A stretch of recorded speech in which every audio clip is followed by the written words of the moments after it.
Сакам да ве прашам, како влада, дали има стратегија, кога и како ќе им се помогне на општините за овие две прашања, значи да се одблокираат жиросметките или пак да се помогне во делот на раздолжувањето. Благодарам.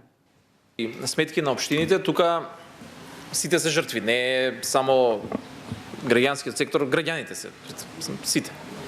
Па и ние политичките партии ги немаме земено парите што ни следуваат локални избори, тоест тие отидоа готово, никад нема ги земем. Ама уште еден показател дека блокирани се над 20 општини со што сме се соочувале во минатото. И исто така ќе треба како граѓани, како општество да се договориме кои ни се приоритетите. Само од мојов ресор. Значи кога седам со одредена група на невладини организации викаат ако не даете 1% од буџетот МРТ во одма, ништо не бива. Сега треба ги одблокираме и општиниме.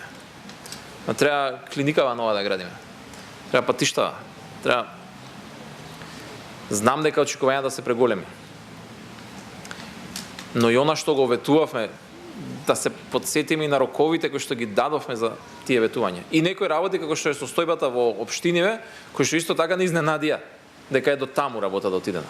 Само, не знам, општина Карпош има 18 милиона евра долг. Што да направиме?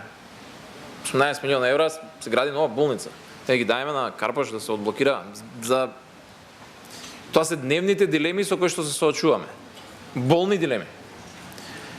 Да, владата планира одреден пакет кој што ќе биде на располагање на општините, со кој што ќе одредиме приоритети каде и што и по кој приоритет ќе плаќаме од долговите. Што искрен да бидам, сега ќе повлечам паралела со она што се случувало во МРТВ, па не мислам дека треба скапи дисплеи кои што не функционираат да ги плаќаме сега и тоа да ни е приоритет. Треба да видиме за што е тоа.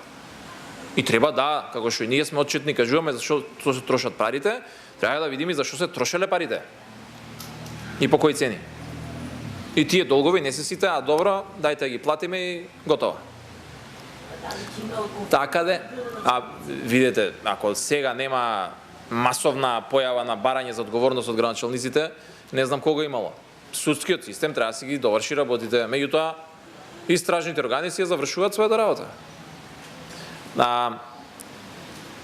Ќе мора да интервенираме, но ќе биде и секојдневна борба заедничка.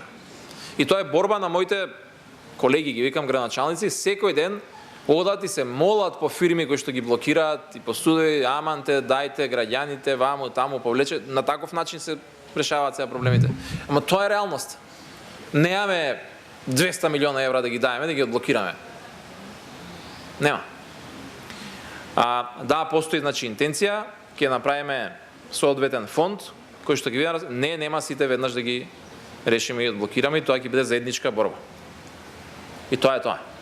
Борбата ниту застанува, таа треба да продолжи.